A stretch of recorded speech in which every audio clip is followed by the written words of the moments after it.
CNN은 컨볼루션 뉴럴 네트워크 약자죠. CNN, 미국에 있는 CNN, CNN이 아니고 방송사 CNN. 처음에 CNN을 접했을 때는 방송사 이름이 되었어요.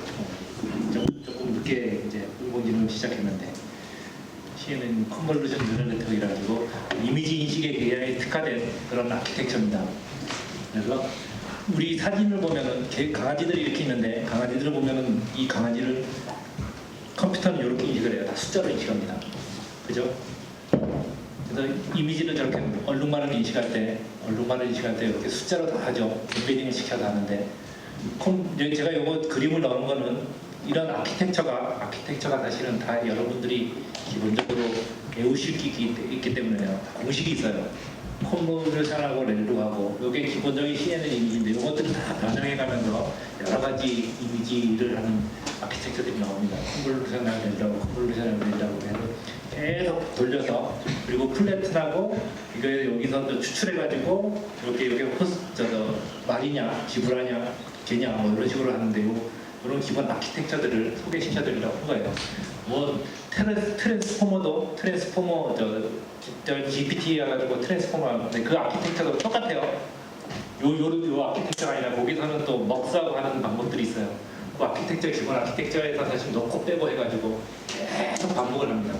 그래서 요거 그래서 넣은 거니까 그렇게 이해를 해주시고 나중에 한번 보세요. 그래서 이렇게 CNN 동작 구조를 보면 컨볼루션 레이어에서 이렇게 피처를 아까 찾아내는 방법입니다. 이렇게 찾아가지고 중요한 것이 뭔지를 찾아내는 거예요.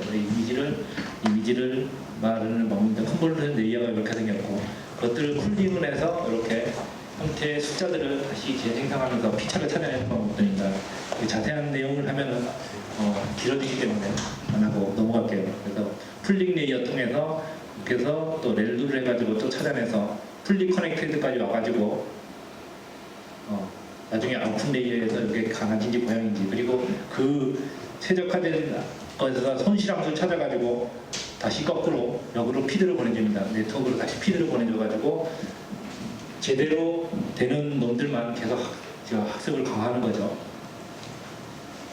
그래서 그런 식으로 옵티마이저 손실함수 컨볼루션 레이어 이런 것들 다 보면 나중에 코드를 보면은 수학적인 저것들이 약간은 필요해요.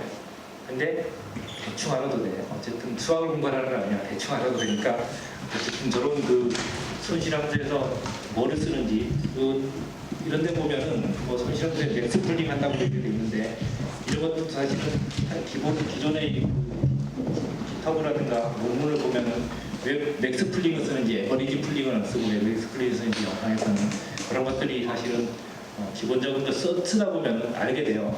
알게 돼서 그런 기본 구조는 좀 알고 있으시라고 다시 했습니다. 기본 CNN 기본 아키텍처는 컨볼루션 레이어, 풀링 레이어, 풀리 커넥티드 레이어 해가지고 계속 돌리는 겁니다. 컨볼루션 레이어하고 풀링 레이어 계속 돌려요. 그래가지고 추출을 해내가지고 이거에 나중에 강아지를 집어넣으면 강아지를 찾아내고 고양이를 집어넣으면 고양이를 찾아내고 그리고 뭐 그런 클래스 분류를 하는 그런 형태의 아키텍처로 딱 돼 있습니다. 기본 아키텍처고 요게 뜻들이 다 변형이 일어나요. 컨볼루션 레이어를 조금 더 변형해보고 넣어가지고 논문도 만들고 그렇습니다.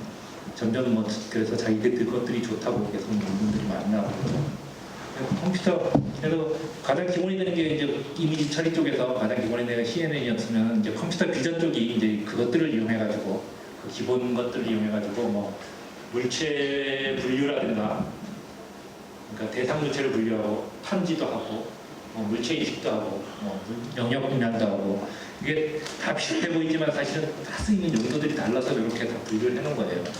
그리고 피처 매칭이라든가 객체 추적도 하고 이미지 생성이라든가 이런 것들도 다 쓰이는데 그냥 넘어갈게요. 한도 끝도 없이 길어서 이미지 인식에서 아까 보면 이미지 인식 대표적인 경우는 저기 강아지가 있는데 저렇게 클래시피케이션하고 로컬라이제이션을 하는 형태가 있고 요것들은 오브젝트 디텍션 이게 강아지고 여기 오리고 고양이고 이런 것들 다 찾아내는 것들을 오브젝트 디텍션이라고 얘기를 하죠. 이런 것들은 세그멘테이션이라고 또 얘기를 하는데 아까 제가 이쪽에서 여러 가지 분류들을 저 일부러 다 해놨다는 게 세그멘테이션 같은 경우는 어떤 데 쓰겠어요? 우리 여러분들 혹시 그 카메라 같은데 아이폰 쓰시는 분들 보면은 이렇게 사람 얼굴만이라든가 이렇게 음식 찍어놓으면 음식에서 음식통만 촉 달릴 수 있죠. 꾹 눌러가지고 그래서 눕기 단다는 그죠? 그런 게 딱 딸릴 때 이 세그멘테이션 이런 알고리즘을 사용합니다. 그래서 사진에서 이렇게 뚝 누르면 사람만 쫙 빠져서 좀 빠지게 그런 것도 세그멘테이션이에요. 그런 것들은 저렇게 모양을 오브젝트 디시션이라든가 클래시피케이션 하기 위한 저런 알고리즘을 쓰게 되면은 조금 안 되겠죠. 그래서 그런 여러 가지 그 방법들이 있습니다. 그래서 그 내 이름들을 좀 분류를 시켜주려고 제가 써놓은 것들이고요. 그래서 뭐 피처 매칭이라든가 이런 것들도 그냥 보기 좋으라고 막 그림 넣은 겁니다. 차인지 뭔지 뭐 저게 확률도 또 표시할 수 있는 저런 이 멋진 것들인데 이런 것들은 깃허브에 보면은 깃허브라든가 저런 논문들에 보면은 다 사실은 소스 코드들이라든가 어디서 가면 소스 코드들이 있다고 다 있어요. 그래서 여러분들 PC에서 한 번씩 돌려보면은 다 찾을 수 있습니다. 그래서 그리고 이런 영상 분석이라든가 이런 거 많이 쓰죠. 요즘은 이게 예전에는 이제 그 돌려가지고 했는데 요즘은 엣지 컴퓨팅이라고 해가지고 그 카메라 자체 내에도 사실은 다 이런 식으로 사람 구분해내고 이런 것들 이용해가지고 이게 그 위험한 영상인지 위험한 그 상황이 닥쳤는지 안 닥쳤는지도 사실은 분석할 수 있는 그런 것들이죠. 그리고 그래서 컴퓨터 비전 쪽이고요. 요거는 또 RNA라 해서 요거는 여기서부터 쭉 나오는 건 사실은 챗GPT 쪽으로 또 발전을 했기 때문에 오늘은 챗GPT가 왜 성공하게 됐는지 첫 번째는 이유는 웹으로 만들었어요. 2020년에 나왔어. GPT-3가. GPT-3라는데 그 전에는 웹이 아니었어요. 사람이 소프트웨어 깔아갔었는데 이 웹 인터페이스를 만들면서 사실 굉장히 열광을 하기 시작했어요. 이렇게 작년 11월에 그랬는데 그거 얘기한다고 하는데 그 기본 알고리즘은 사실은 또 연결하려니까 RNN을 했었고 RNN이 뭐 이렇게 그 데이터를 넣어가지고 계속 순차적으로 다음으로 데이터를 넘겨주면서 스텝 바이 스텝을 넘겨주면서 연결 구조를 만들어서 하는 시퀀스 모델인데 이거는 순차적인 데이터라든가 시계열 데이터들 뭐 가령 주식이라든가 온도를 그 분석해가지고 기상 예측을 한다든가 이런 데 쓰는 모델입니다. 그것들이 이제 RNN 활용 사례를 뭐 자연학 처리라든가 이런 데도 또 사용이 되고요. 계속 시간 순으로 흘러가는 것들은 이 알고리즘을 주로 사용을 해요. RNN 쪽 시계열 예측이라든가 이런 것들을 사용하는데 그래서 RNN은 그래서 기본적으로 여기 보면은 직전의 데이터들의 직전의 결과값을 받게 돼 있어요. 그래서 가다 보면은 점점 이게 그레디언트 소실이 생기는 겁니다. 그래서 옛날 거를 기억을 못해. 바로 직전의 데이터만 결과값을 받기 때문에. 그래서 그것들을 보완하기 위해서 LSTM이라는 게 생겼고 그것들이 너무 복잡해서 GIU라는 게 또 생겼습니다. 그래서 여러 가지 알고리즘들이 좀 있다는 걸 보여드리기 위해서 하는 거고 그리고 바이디렉셔널 그리고 앞에 있던 뒤에 나온 결과값을 다시 뒤로 돌려가지고 또 계산하기 위해서 바이디렉셔널 백워드로 또 계산하는 것들도 만들어졌었고 근데 이제 여기서부터 이제 저 RNN이 계속 발전하게 되면서 워드2백이라는 게 만들어졌어요. 워드2백이 이제 여기 보면 더 패켓 셋 온 더 매트라는 게 있는데 그 중심 단어를 기준으로 해가지고 사실은 중심 단어의 주변 단어들하고의 그 벡터 구조가 있습니다. 그 벡터 구조를 나타내는 게 워드2백이에요. 우리가 말을 할 때 우리가 더 다음 단어들하고 관계성을 만들어가지고 벡터를 일일이 다 계산해냅니다. 그걸 갖다 계속 뭐 수십 개, 수백 개, 수백만 건, 수천 건, 수백억 건, 빌리언 건의 것들 메타들 돌려가지고 저것들을 다 계산해놓고 있는 거예요. 챗GPT는. 그래서 그걸 워드2백이라는 그 모델이 있는데 그게 이제 사실은 나중에 쓰이게 됐죠. 워드2백이 단어의 의미를 수치하는 겁니다. 그래서 그런 식으로 단어의 유사성들을 수치해가지고 이거는 코딩이나 원하는 코딩이라든가 뭐 이런 것들은 그래서 어떤 수치화를 시켜놓는 거예요.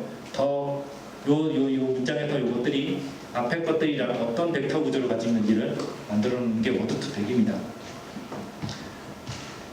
그래서 변환해 놓고, 그리고 그것들 또 이용해 가지고 저것들이 나오고, 또 요게 그 비슷한 알고리즘에다 사실은 엔코더 디코더들을 만들어내 가지고 어텐션 메커니즘을 만들어내게 돼요. 받아 나오고 어텐션 도입이 되는데, 그래서 아이머 스튜던트 그러면은 이게 이렇게 가지고 디코더 쪽으로 프랑스어로 그 많은 학생이라고 주시 에투디오인가요?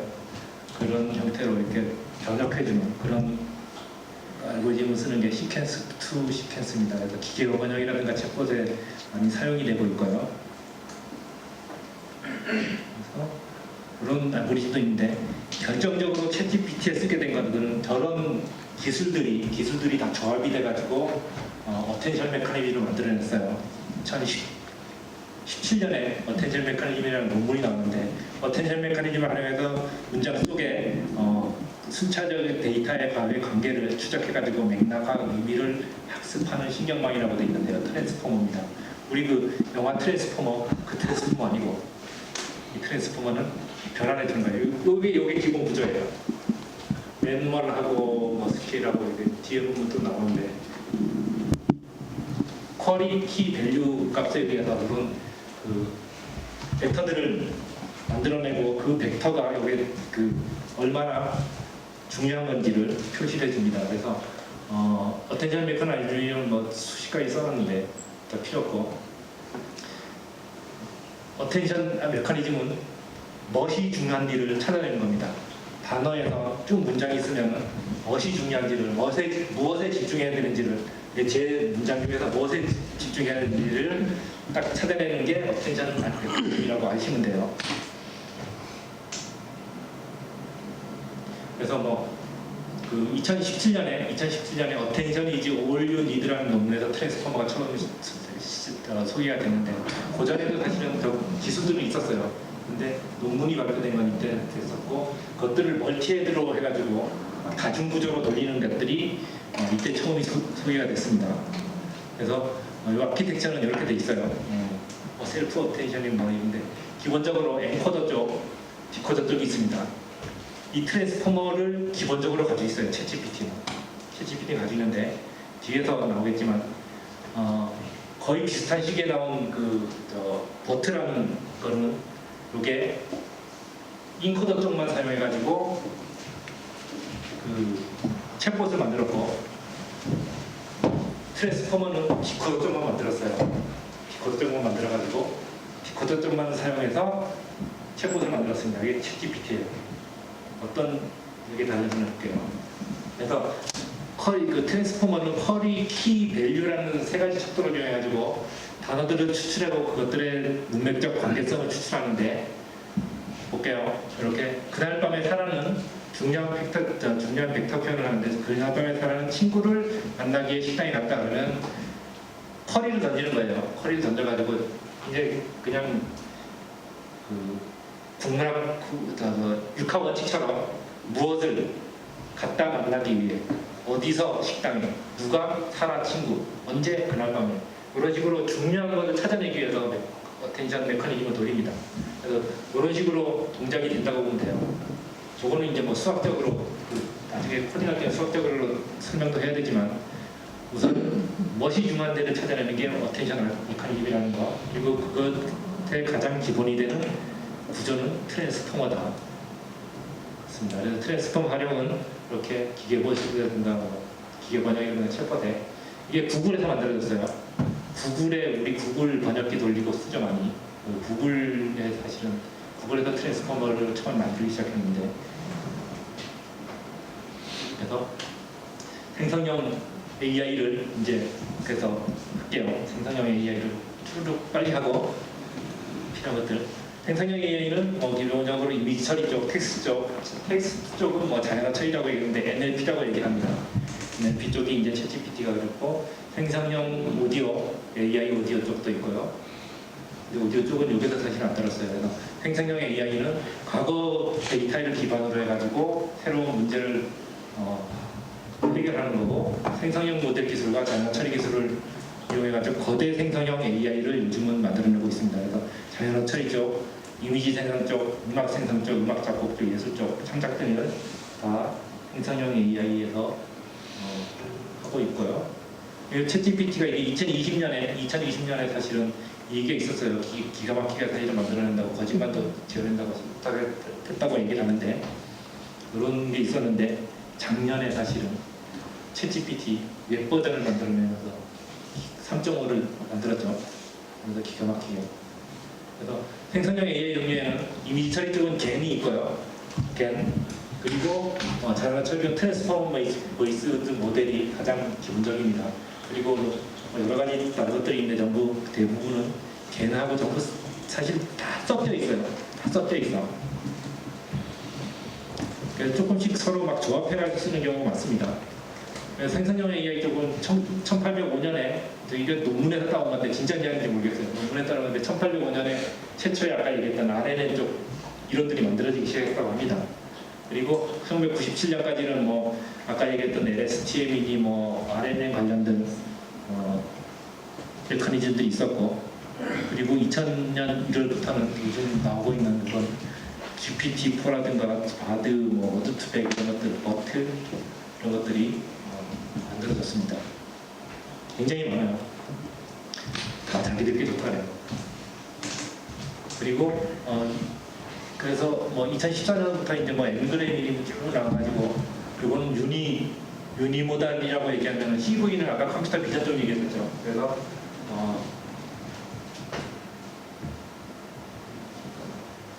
달리라든가 이런 것들은 사실은 이거죠. 멀티모달 비주얼 랭귀지 쪽이 있는데, 그 달리를 보면은 우리가 단어를 넣으면 글이 만들어지죠. 그것들이 멀티모달 비주얼 랭귀지고, 유니모달 쪽은 이제 뭐 ChatGPT라든가 바드라든가 뭐 이런 것들이 쭉 발전해오고 있습니다. 그래서 걔는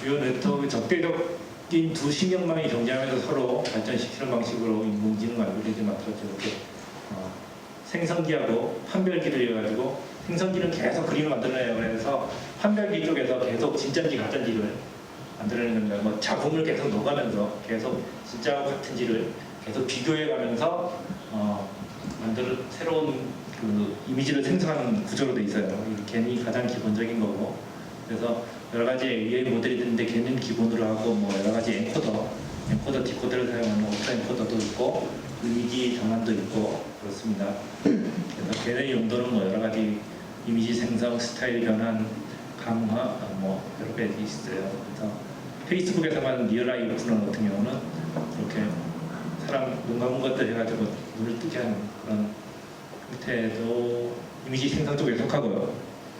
그리고 달리는 이렇게 텍스트를 집어넣으면 이 그림을 엔코딩 해가지고 엔코딩을 집어넣고 그것들을 갖다 비교해가지고 이렇게 디코딩을 하는 거죠. 다 아는 것만 할게요. 그래서 달리2에 보면 저렇게 진짜 기가 막히게 테디베어가 그 스케이트보드 타는 거, 그게 어디죠? 타임스퀘어에서 스케이트보드 타는 거 그려주는 저렇게 그려주고, 원하는 걸 다 그려줍니다. 그리고 이거는 이제 우리나라 뭐 그 알레지오라는 그 스타트업에서 만든 건데, 이렇게 그 애기 뱃속에 있는 애기의 그 초음파 사진을 가지고 미래 애기의 얼굴을 예측하는 그런 거예요. 그래서 그렇게 하니까 거의 유사도가 98%라고 얘기를 합니다. 초음파 사진만 가지고 미래를 예측하는 거예요. 엄마 아빠들은 굉장히 좋겠죠. 애기 얼굴을 미리 볼 수 있으니까. 그런 것도 있고, 그렇게 이미지 변환하는 거, 모네풍의 그림을 포터로 만들어주고, 얼룩말을 그냥 말로 이런 것들을 스타일 게임을 통해서 사이클 게임 통해서 사이클 게임입니다. 사이클 게임 통해서 이렇게 변화하는 것도 있고요. 그리고 그림을 보여주면 그것들에 대한 주석하는 것도 있고. 그래서 요즘 그 유행하고 있는 게 LLM인데요. 라지 랭귀지 모델이라 가지고 LLM은 대규모 세트로 이렇게 학습을 시킨 다음에 그것들을 이용해 가지고 새로운 예측을 하고 생성하는 그런 딥러닝 알고리즘입니다. 그래서 LLM은 최소한 수백억 개 이상의 파라미터를 포함하고 있어요. 데이터가 무지하게 많은데요. 그러니까 구글이 사실은 저런 것들을 잘 할 수 있는 이유가 전 세계 데이터들을 다 모으고 있잖아요. 우리나라 클로바라든가 이런 것들은 클로바를 팔만한 게 아니라 우리나라에 관련된 학습은 잘 할 수 있을지 모르지만 여러 가지 사실은 그 해외 데이터들이라든가 이런 것들이 학습이 모자라서 그것들이 조금 편향되는 것들이 있을 수가 있어요. 그래서 그것도 굉장히 좋은 언어 모델이지만 그런 또 문제가 있을 수 있고 그래서 어쨌든 구글이 저런 데이터가 많기 때문에 잘할 수 있습니다. 그래서 그런 것들의 LLM의 가장 대표적인 게 GPT-3, 팜, 라마, 메타, 페이스북에서 만드는 거, 바드, 클로바 이런 것들이 있습니다. 자연어 처리라고 얘기하면 자연어 이해 쪽이 있고 자연어 생성 쪽이 있습니다. LNU는 자연어 이해 쪽이고 언더스탠딩 쪽이고 NLG는 자연어 생성 쪽입니다. 그래서 여러 가지 기계 번역이라든가 감성 분석이라든가 텍스트를 이용해서 하는 것들을 인공지능은 다 NLP라고 얘기할 수 있습니다. 그래서 GPT 3.0이 3.5가 나오면서 작년 12월에 서비스로 만들었기 때문에 우선 떴고 GPT는 이제 대규모 텍스트 데이터로 사전 훈련된 모델을 사용하는데 트랜스포머 기반의 거대 언어 모델이라고 얘기했죠. 그래서 입력된 토큰에 대해서 입력된 단어들에 대해서 다음 단어를 예측하는 형태로 문장을 생성해냅니다. 제가 이렇게 말하다가 뭐가 잘못했어? 아니 그리고 다시 만들어요. 지우고 만들거나 그런 식으로 다음 단어를 막 만들어내는데 GPT 같은 경우는 4.0 같은 경우는 미국에 있는 SAT를 벌써 4.0, 3.5라든가 4.0은 벌써 80점 이상을 다 넘어버립니다. 사람보다 공부를 훨씬 잘해요. 어쨌든 그리고 GPT가 다 좋다는 게 아니라 할루시네이션 있을 수 있죠. 다 아는 얘기. 세종대왕이 맥북 던진 사건에 대해서 알죠 다. 세종대왕이 맥북 던진 사건에 대해서 얘기를 하려니까 글을 쫙 써줍니다. 세종대왕이 맥켄토시 노트북을 던진 이유에 대해서 쫙 만들어냅니다. 아주 그럴듯하게 만들어냅니다.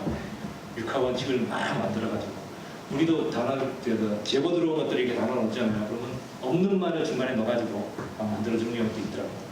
그래서 그렇습니다. 어쨌든 그래서 할루시네이션이라는데 그것들은 보장이 안 되기 때문에 믿으면 안 됩니다. 어쨌든 그래서 그것들을 갖다가 던져놓고 답을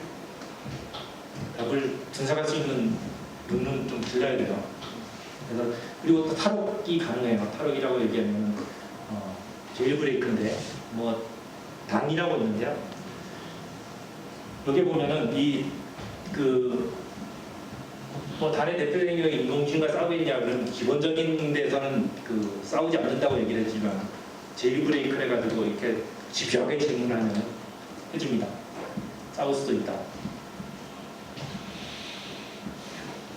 근데 이런 것들도 있지만 저런 것도 있어요.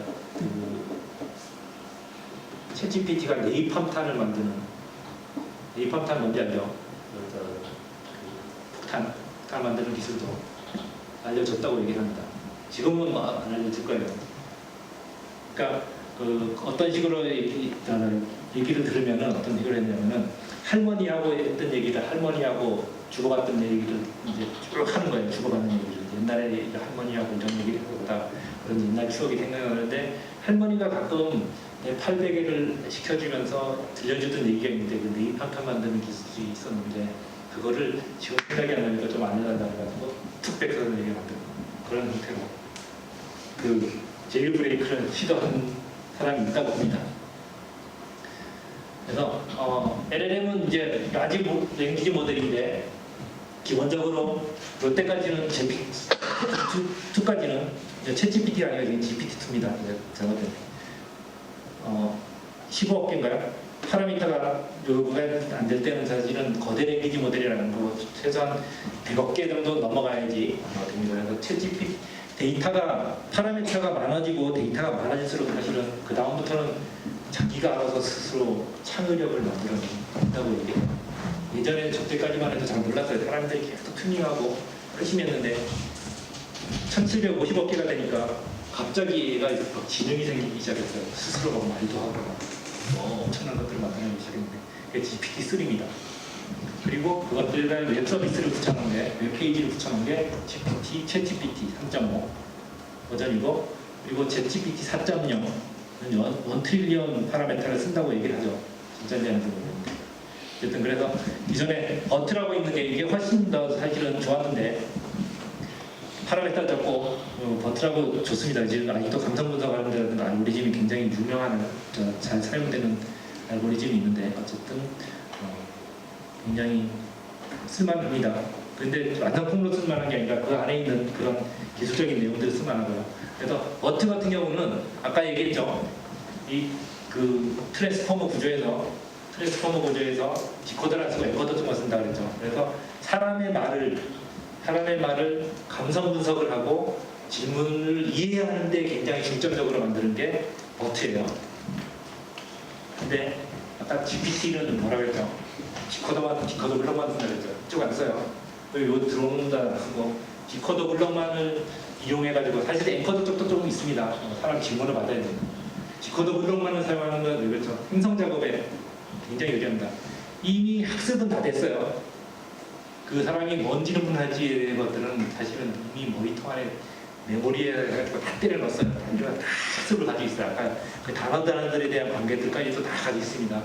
그래서 GPT가 인기를 끄게 된 거는 생성형에 중점을 맞추는 거예요. 말하는 데 중점을 맞추는 겁니다. 이미 공부는 다 시켜놨고.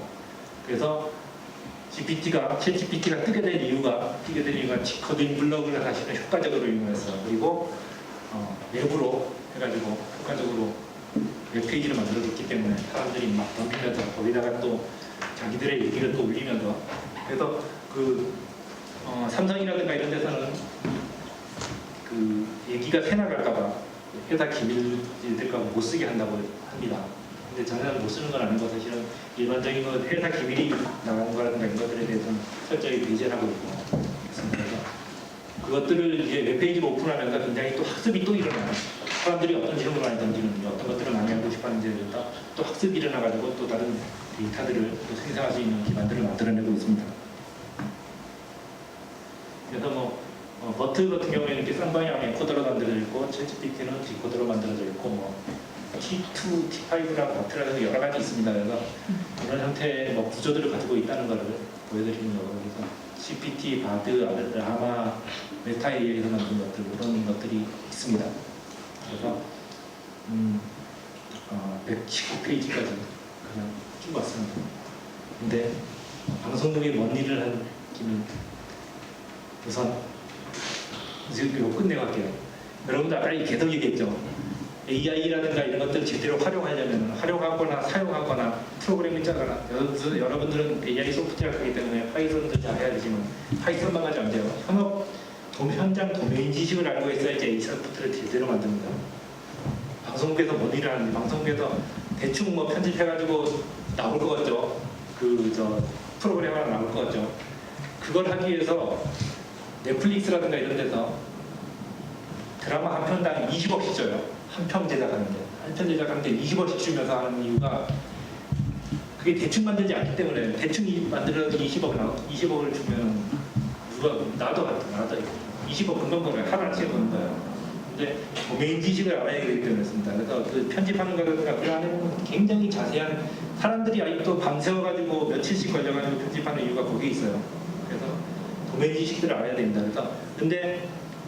그래서 빨리 사회를 나가라는 거고 그리고 요즘 생태가 어떠냐면 초보자를 안 뽑아요. 초보자를 안 뽑으세요. 예전 개발사들이 보면은 소프트웨어 개발사들 보면은 팀장이 하나 더 챗GPT와 완전 놓고 가지고 10명 일을 합니다. 애라도 사실은 막 잡아내고. 그래서 다 그런 건 아니지만 아직은 그런 것들이 요하는 친구들이 많은데, 그 친구들도 뭐 팀장이라든가 뭐 이런 하는데 혼자서 막 굉장히 많은 일들을 해요. 너무 좋게. 예전에는 후배 시키려고 힘들었잖아요. 힘들었는데 막 눈치도 봐야 되고, 지금도 눈치 봐요. 근데 그래서 지금 그래서 빨리 나가서, 여러분들은 빨리 나가서 취직을 빨리 하세요. 그래서 경력을 2, 3년 쌓은 후에 죽었다 생각하고 2, 3년 경력을 쌓아놓고 우선 기간제를 돌려요. 기간제도 2, 3년 어디서 뭘 했다는 거 돌려요. 그래서 빨리 초급자는 벗어나야 돼요. 초급을 빨리 벗어나야지 됩니다. 그래서 빨리 사회에 나가라는 거고. 그리고 거기에 나가서 좋은 선후배들 만나세요. 그냥 뭐 수사주는 선배들, 수사주고 막 데려다니는 선배들 만나지 말고 좋은 사람들끼리 일을 성공시키는 선배들하고 동료들하고 같이 어울려 다니면서 좋은 또 관계를 하나 만드십시오. 그래서 그 사람들하고 또 같이 쭉 가는 좋은 선후배들을 만들고, 그리고 꼭 해야 될 게 꼭 끝내는 습관. 끝을 보세요. 뭐이라든지 아무리 화장실 가서 끝을 보시고, 어쨌든 들썩 끝내면 안 돼요. 모든 것들을 하나하나 하더라도 꼭 끝을 보는 버릇을 좀 습관하는 게 중요한 것 같아요.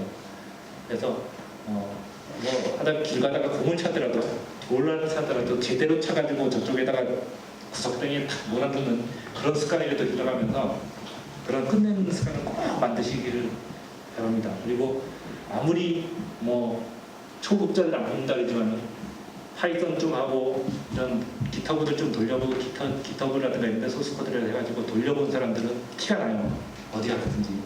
그래서 소스코드 돌려보고 그 다음에서 그걸 제품화하기 위해서는 회사 들어가서 무지하게 깨져야 돼요. 그것들을 돌아간다고 다 끝나는 게 아니에요. 그거를 제품화 해가지고 내려려면 아까 20억을 주는 게, 그 드라마 한편 우리 뭐죠? 무빙 같은 거 25억 주는 이유가 그걸 굉장히 어렵게 만듭니다. 어렵게 만들기 때문에 그렇게 주는 거니까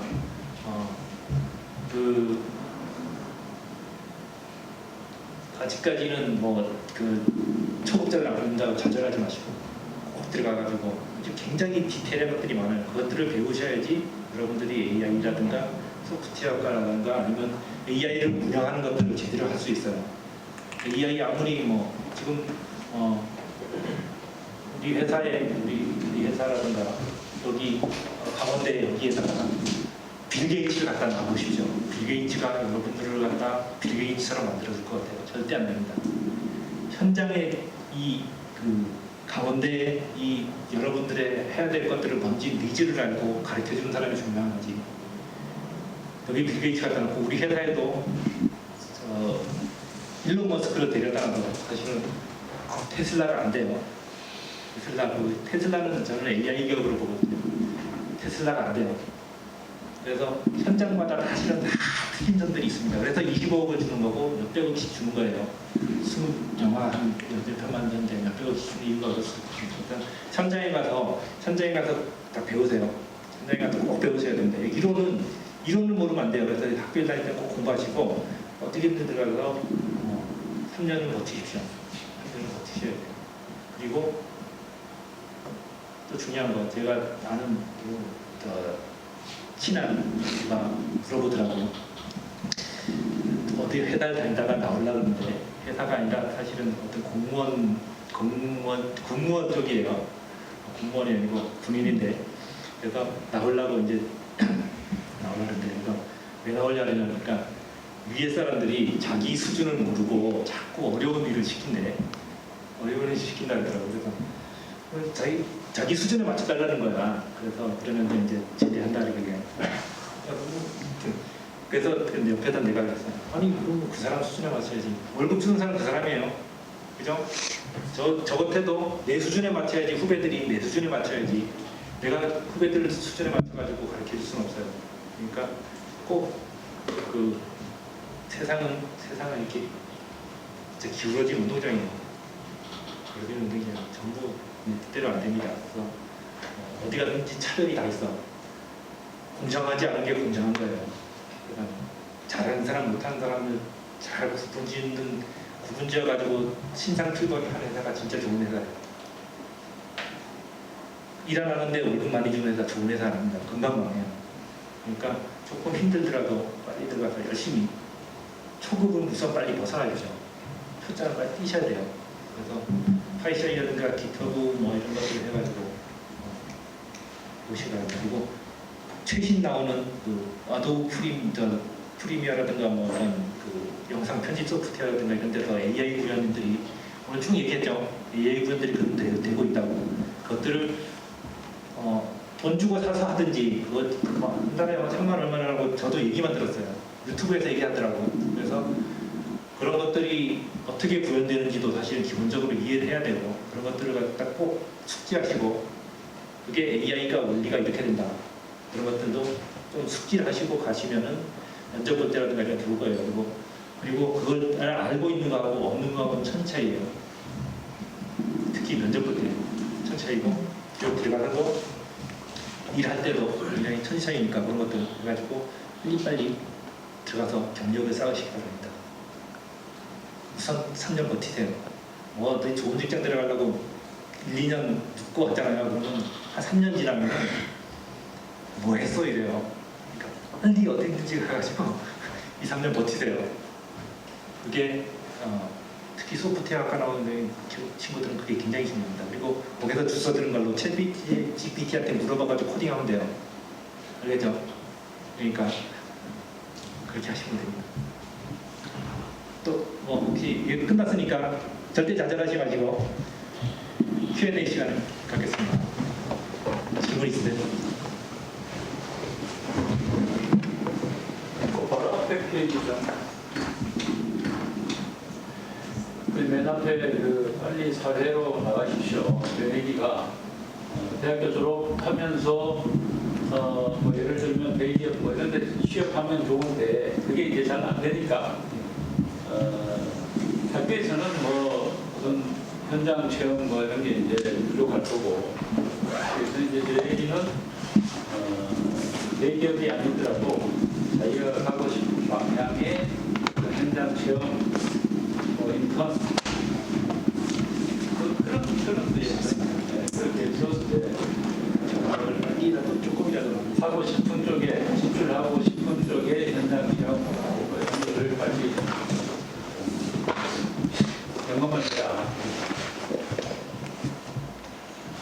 그리고 특히나 대학원 가고 싶으신 분들 있으면 직장에 들어가서 하십시오. 간단히 또 요즘은 공부해야 될 것들이 많아서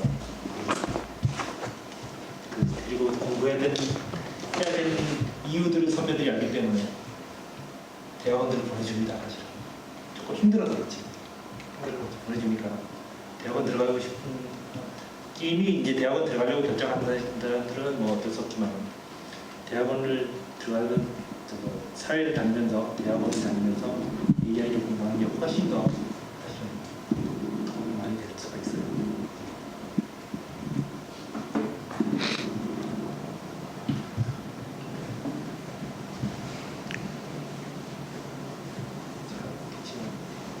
오해되는 질문을 대답을 할 수도 있으니까 다 걸러들으세요. 이제 여러분들은 다 걸러들을 나이가 됐으니까. 그 중간중간도 뭐 말씀하셨지만 지금 이제 뭐 인공지능, 소프트웨어 뭐 이런 쪽에 공부를 해서 지금 이제 방송사 현장에 계시니까 미디어 뭐 이런 쪽으로 이제 진출한다 그러면 좀 더 구체적으로 이제 어떤 일을 할 수 있는지 그런 것을 말씀해 주시죠.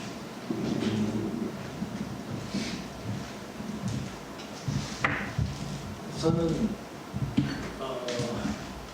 할 일들은 굉장히 많은데요. 지금 제가 하는 분야에서는 아직은 AI를 쓰는 그게 정립이 안 됐어요. 회사 내에서. 어떤 사람들은 AI 쓰고 어떤 사람들은 소프트웨어 쓰고 그래픽, 특히 그래픽 그리는 사람들 보면 기존에 있는 자료가지고 그래픽도 그리고 어디 AI를 쓰지 않습니다. 왜냐하면 자존심 상하기 때문에 그래픽 엔지니어들이 그래픽 엔지니어가 아니죠. 그래픽 그리는 사람들이 그래픽을 이제 아직도 포토샵을 그리는데 사실은 그쪽도 사실은 많이 바뀔 거고.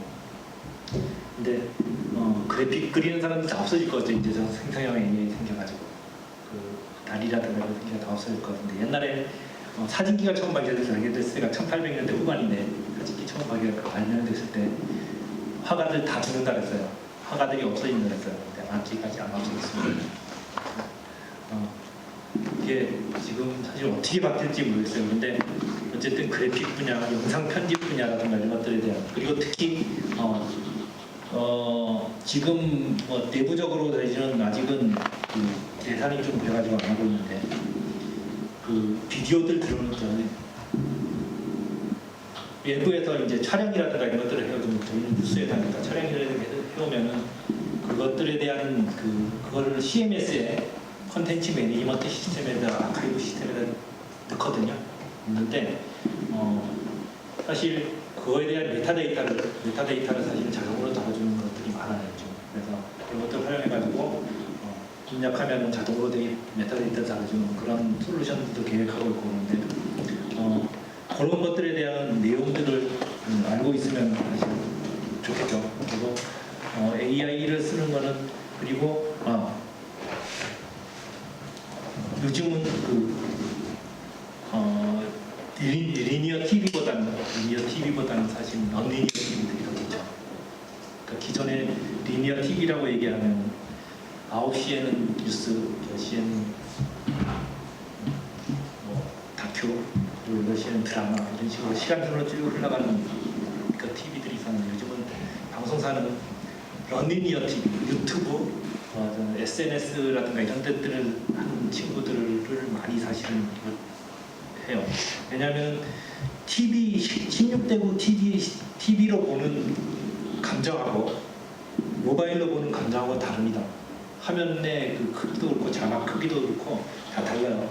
그래서 그 이미지를 16대9의 커다란 형태의 그 감성으로 만드는 것들이 사실은 모바일로가는 달려지기 때문에, 그것들을 요즘 대사에 이제 깨닫기 시작했는데, 영상 편집하는 친구들이 기자들이 깨닫기 시작했는데, 그런 친구들 얘기 들으면 사실은 모바일도 촬영 소스는 찍어오지만 그것들에 대한 모바일도 재편집을 해야 된다는 얘기를 하고 있습니다. 재편집이라는 게 모바일 감성에 맞게 이렇게 화면을 이렇게 보고 있으면은 사람이 오만 가지 생각이 나더라고요. 이렇게 TV로 볼 때는 이렇게 딱 누워가지고 보기 때문에 림백이라 하죠. 그래가지고 때문에 사실 사람을 바보로 만드는 바보상자가 되는데, 요거는 이렇게 보게 되면은 사람이 생각을 한번 더 돌리게 됩니다. 그래서 비판을 하기 시작해요. 그래서 그런 것들 때문에라도 이 영상 편집에 대한 것들은 좀 불리한 형태가 생기고 있고, 그래서 그런 것들, 그 런리니어 TV, 그러니까 그런 VOD 형태라든가 유튜브라든가 이런 형태의 그 편집자들이 사실은 조금 더 많이 요즘은 나와요. 그래서 방송용 편집하는 사람들보다는 그런 사람들을 좀 많이 보죠. 그래픽은 아직 조금 그래픽이 참 문제인데, 그래픽 쪽도 많이 보고, 그리고 엔지니어는 멀티로 하는, 특히 아까 얘기했던 그런 여러 가지 시스템들을 한꺼번에 할 수 있는, 그리고 옛날처럼 그 대형 스튜디오라든가 대형 방송사에서 대형의 그런 시스템을 가지고 있는 엔지니어들은 사실은 기존에 있는 큰 방송국밖에 없어요. 형태로 먹그룹 형태로 움직이는 그런 형태가 많아요. 먹그룹 형태로 팀별로 이렇게 사실은 기술 시스템을 꾸민다든가 그렇게 해가지고 편집을 하고 방송하고 뭐 이런 형태가 많아졌어요. 유튜브 생기면서 유튜브 수익이 굉장해요. 저희도 굉장히 많이 나오고 그래서 그런 쪽으로 사실은 사람들을 더 많이 보죠. 기존에 있는 사람들은 기존 거만 하고 새로운 조건을 만들어서 한 새로운 비즈니스 쪽에 들어가는 필요를 하고 있어요. 요즘 방송사에서 영상 편집 프로그램 제일 많이 쓰는 게 뭐죠? 프리미어하고 저희 같은 경우는 에디우스 있습니다. 에디우스. 예. 아비트는 요즘 안 아비드는 예, 아비드 너무 비싸가지고 아비드는 좀 없습니다. 옛날에는 전부 아비트. 예. 마이너 그 프로. 파이널 컷 프로는 KBS 같은 경우만 쓰고 그것도 이제 좀 특수해져가지고 좀 많이 안 쓰고 있고요. 프리미어가 사실은 약간 멀티 한 사람이 멀티를 하기를 원한다고 했잖아요. 그래서 애프터 이펙트도 쓰고 뭐도 쓰고 막 이렇게 완전 전문가적인 건 필요 없지만 그걸 갖다 빨리빨리 이렇게 넘나들 수 있는 사람들이 좀 있어야 돼요. 그래서 애프터 이펙트 어도비를 가장 많이 사용합니다. 어도비를 좀 쓰면은 좀 다정하더라고요. 그리고 싸고 AI도 되고. 관련 뭐 프로그램 뭐 엄청나게 뭐 종류도 많고 네. 그다음에 AI 접목하는 게 어도비가 제일 빠르다.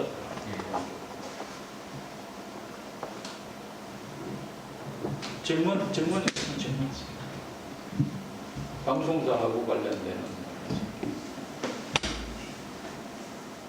태민이.